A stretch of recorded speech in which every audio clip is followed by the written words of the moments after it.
Howdy neighbors, welcome to the homestead today. And today's video I want to talk to you about is growing your own food. And there's a lot of folks are interested this year in growing their own food. You've seen what's been happening and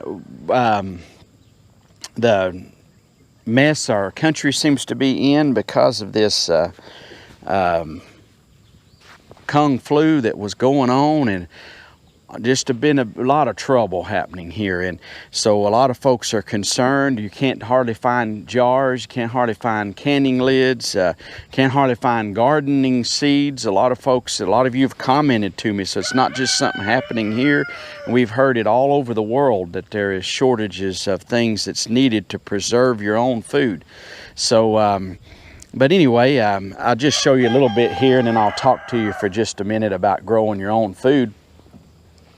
And as we're looking here, as we're looking at the stuff, I'll just explain. These were my cucumbers, and they're pretty well played out now. I've got 3 cucumbers off this old rough vine yesterday, and but I had planted Kentucky Wonder pole beans down through here, and they're coming along and growing up. This now that these have died, they're going to grow up here. The sun, the south is out this way, so the sun's coming, causing them to want to grow up because they're attracted to the sun. So they're really coming along here and growing very well and growing up this trellis. And we're hoping to have another crop of green beans this year. We had done a lot of green beans. This row here, some have asked how big the garden is. These are about 75-foot rows. This is pinto beans, this little row right here. Over here is turnips. If you've watched lately, you've seen our turnip videos. These got some cantaloupe and watermelon in here, and some squash down here. Most of my squash has kind of died out. I've got some young squash plants, and black-eyed peas over here coming up. That'll be the 3rd picking of black-eyed peas down that row this season, and they're even blooming again, so I'm not sure. This is the most I've ever gotten out of green beans. If you like turnips, we love to eat turnips. Planted this row back in the spring, and we've ate quite a few turnips out of this, and still I pick the bigger ones and leave the little ones, and they have come on, and you can see what a big old turnip that right there is. Got bell peppers here, and I've got to pick them. I'm going to pick them today and bring them into Josie, but this plant is loaded down. In fact, picking it now, this is the end of August, they'll make another crop before frost. And this row here is jade green beans, and they're just a bush bean. But I have left them, and I'm going to harvest them for seed. And you could actually, we could eat them too right now if we wanted to, but we're going to harvest that row for seeds. We've already picked twice off of that particular row. And here's these black-eyed peas again, and they're ready to be picked. But look what a pretty beans that is just loaded up down through there. And then okra and tomatoes. Lots of tomatoes. Look how high these tomato plants are. They're taller than what I am here. These plants back behind me, I almost have to have a ladder to get to them. And I've done this every year. We grow quite the tomato patch. We have people come by here and look, and I'm not bragging, I'm just telling you, people think it's something that we can grow, and people stop wanting to know what we're doing, because most people have already pulled their tomato plants this time of the year. And one of the things is let them keep going. Now some of them are dying, the lower branches and stuff, leaves and stuff are dying, wilting out, and that's fine. Just leave them alone. They'll quit producing. Now these have produced all summer. I picked a 5-gallon bucket yesterday. I probably threw another 5-gallon bucket over the fence to the chickens because they were split open. We had some late season rain, and in these cooler temperatures will cause them to split open. So we've been having to pick them just a little green. But you can see how much you can grow. And I want to explain something about this garden. It's actually about 100 by 100 feet in size. A lot of you ask that question, but in growing your own food, this garden has produced, for about 60 years, it has produced food right here. I very seldom fertilize anything on here. It doesn't need it. It grows great. My tomatoes, I use Miracle Grow or Dr. Earth's, but as far as all this other stuff you see, the black-eyed peas, the okra, cucumbers, pinto beans, all of this stuff had no fertilizer on it at all, and it has grown food here for over 60 years. So people say, in fact, I'm 51-year-old, and my dad was using it as a garden when I was born. My aunt and her husband had originally built the old house that I was raised up in, and my dad had bought it from them, and they actually had started this particular garden spot. Now, when my dad bought the place, they were building a dam right here by us, and they had a place up here that they sold, we called it a rock crusher, and they crushed big old limestone rocks for the dam, and made different sizes, and they had some fine stuff that come out that we called screenings, and they would sell that. Trucks would come and get it, and a lot of the homes around here, they use it as a base foundation before they pour concrete. My dad asked the boss, said, "Can I have some of that?" And he said, "Well, sure."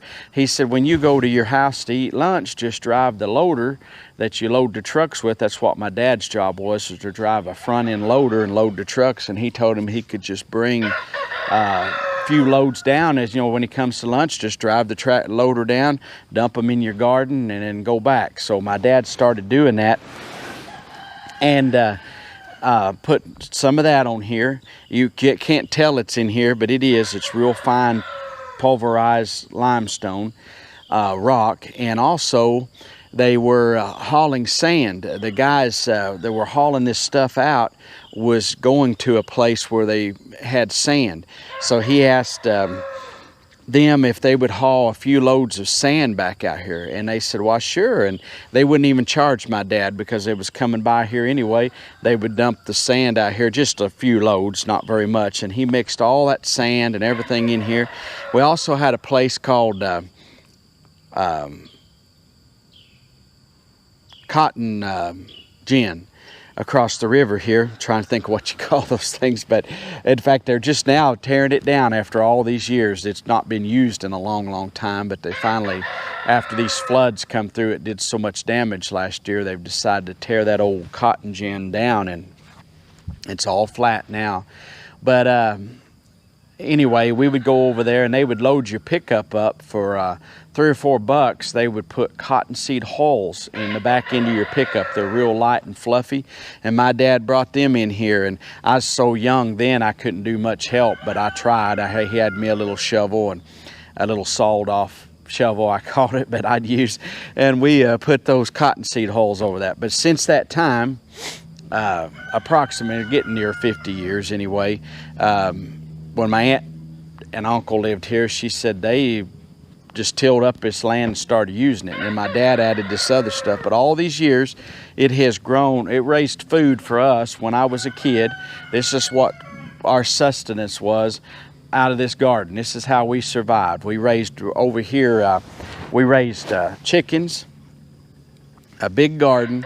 Up here on this little slab was an old cannon shed and our old outbuilding. And used to, when the old house was built here, you didn't have indoor for washer and dryer. So my dad built this shed out here and had a washer and dryer, and even our hot water heater was outside in a separate building, and it was plumbed into the house. So we had hot water, had a washer and dryer. Our freezer was out in this little shed, and on one wall was all shelves for canning stuff, and my mom would can all kinds of different things, green beans, pickles, you name it, corn, whatever they canned, and they would fill that up. And that's what we lived on through the winter times. That and pinto beans. And we grew some pinto beans, but my folks would go buy pinto beans in 100-pound sacks. So we could have grown a lot more than what we did here, but pinto beans, we'd had to grow a bunch because that's what we lived off of, was pinto beans. Over here, you can't tell it now, but I'm gonna angle the camera over here and show you. There's just a big old huge pecan tree there. See that, dude, how big it is? And if I can get my camera to cooperate. But that pecan tree, we used to have a hog pen built around it out here. We used to eat pork, was our main meat source. I only remember my dad butchering one beef as I was growing up, but we may have done more, but we ate lots of pork. And it was because you could put that up without refrigeration. Now, we had refrigeration, but that was the trend in the day because my dad had grown up without refrigeration and had lived on pork. But we had a big pig pen built out here, and it had two different dividers in it, but it was under this big pecan tree for shade. This tree wasn't this big back then, but it provided a bunch of shade so it'd keep the hogs cooled off. And my dad would throw the old produce from here over into that pen. And one year, that pen was just covered with tomato plants, just thick like weeds inside there. And I guess from all the seeds of the tomatoes that he had thrown over.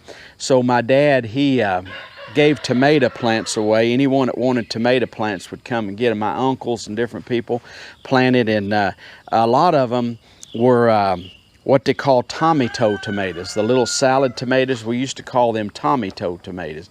And I don't know if that was just a variety or what, but that's what they would call them. And the people had Tommy toe tomatoes like crazy. We planted a bunch in the garden here, and my mom made juice out of them, and they were really producers. I wished I could get something that was that great. In fact, for years we had voluntary Tommy toe tomatoes that would come up out here in the garden, so we never had to buy them. But anyway, this used to be a big hog pen.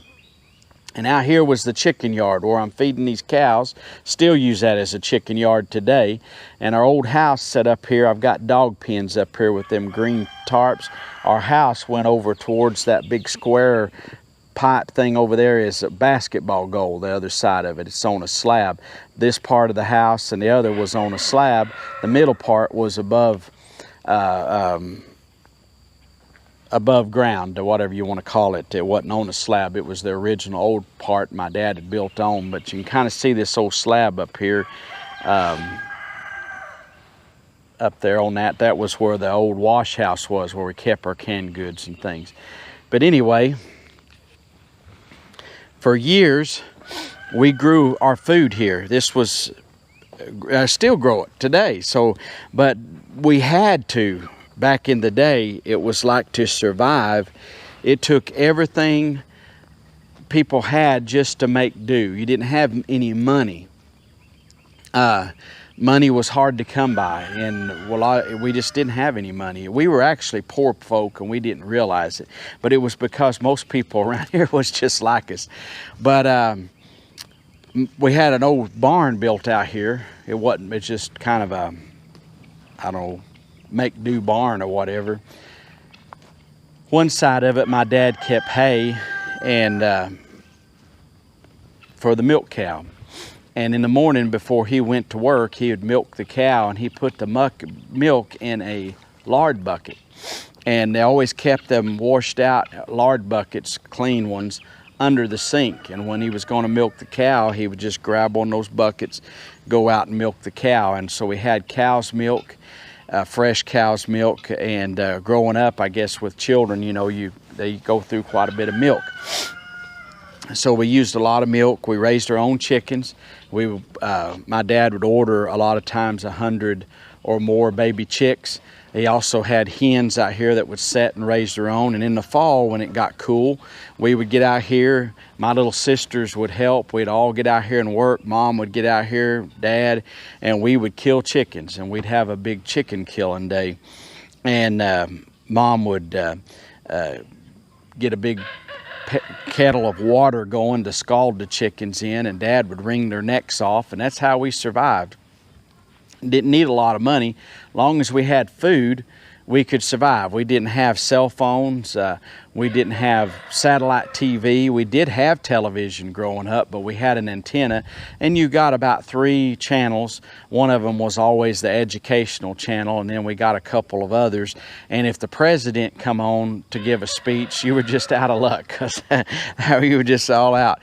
But we survived here. And what my point of today's video is, you can grow a lot of food on a little bit of property. You can do raised beds if you want to. You can sustain yourself with food if you want to. Now there's so much more easier ways. You can raise rabbits in a very small area. You can raise quail, these pharaoh quail. Some call them Japanese Cortex quail, whatever you want to call them, but they're little quail. They produce very quick, and you can raise them in your garage. There's a lot of people in big cities that are growing quail in their garage, and people that have their whole backyard is just a garden. They have raised beds, and they make them look really pretty and neat. You know, this is out here in the country, and I've got some weeds coming up. The only reason I haven't tilled the garden, I have an old tiller, and I'll go through and till. I don't really care about this right here. It isn't hurting anything down the middle of the rows. I just don't want my plants getting grown up. But I'll run the tiller through here. In fact, we have a tropical storm.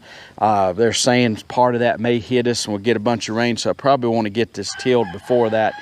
Let it get a day or two to dry out before that storm. So I'll probably do it this evening. But I don't like weeds at all, but it's so dry and dusty right now that it's rough on me tilling and breathing in all that dust.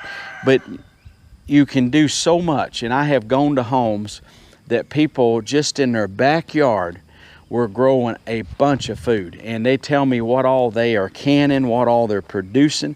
I've got an uncle that lives in town that has got a garden that is unbelievable, the stuff he grows. He grows blackberries, tomatoes. He don't grow corn, because we have people here locally that grow a bunch of sweet corn.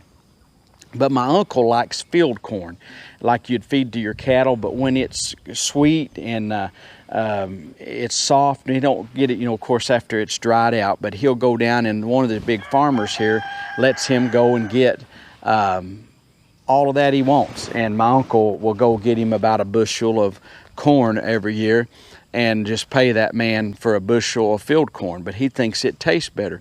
But my uncle grows gobs of food. His wife died a couple of years ago, so he's kind of on his own now. He still grows, and he's in his 80s. He's getting on up to a point that most people have quit doing anything, have quit growing gardens, don't even get out. And this guy is active, and I think it's from eating what he grows his own self. Now, he has to buy meat. He don't eat a lot of meat, but the meat he eats, he buys from the store. But for this time of the year, he pretty much just eats out of his garden. He grows blackberries and juices them and drinks blackberry juice. As long as he's got the juice, he drinks a little bit of blackberry juice every day. I don't know if that's real healthy for you, but the guy is just it's something that he's doing it right, and I attribute it to where he grows this big garden and eats out of it. Plus, he's getting lots of exercise. He gets up every morning early. He goes down to the coffee shop, has coffee with his friends, comes back home, works in his garden an hour or so, and then when the heat of the day comes along, he can go in and process and can stuff. His daughter helps him. She takes a bunch of stuff. But I'm just saying that it's not just them. I've been to many people that have, and I go to a lot of people that have 100, 200 acres. It's all grown up, and they're not doing anything, and they're just lazy. You can do it if you want to grow your own food. So give it a try this year. This fall's coming on. hey, start getting prepared because spring will come along. And I want to say something to you. A lot of people's touting the greenhouses, and we want to get a greenhouse. If you look at Gardening with Leon down in southern Oklahoma here, not very far from here, he sells greenhouses, and I think they call them high tunnels, but they'll come out to your property and actually set them up for you, or was, and I've thought about getting one of those. The thing is, you can grow with this crazy weather. It's easier perhaps to grow in these high tunnels, and he explains it all on some of his videos. He's a very good man of God and has some good stuff, so you might want to check out Gardening with Leon, especially if you're interested in a greenhouse or high tunnel. But I don't have that. I don't have the money to get one. If I get the money and can, we're going to have us a really nice greenhouse put up, and a big one. And we've got watching some on YouTube that's got them, and they're just doing wonderful, and it would prolong our growing season and would really help us. But for now, we're just growing here, and I mean, it's unbelievable the amount of stuff. Now this year, I have to say, was one of the best years we've had. I've been living back here for 12 years, and in the 12 years that I've been here, we've had some bumper years, and this will probably be in the top 5 producing years. It's not number 1 by no means yet, but it is getting up there. It has really been a great year, and we are very thankful, and we're still got stuff coming on, and we'll have tomatoes clear up to frost this year, and that's the way we like to have. We always have tomatoes up to frost, but not as many as we're still getting now. This is the end of August, and to pick what yesterday would have been 2 5-gallon buckets full of tomatoes, but I had to throw about a bucket out because they were split open, and I'm getting a bucket about every other day.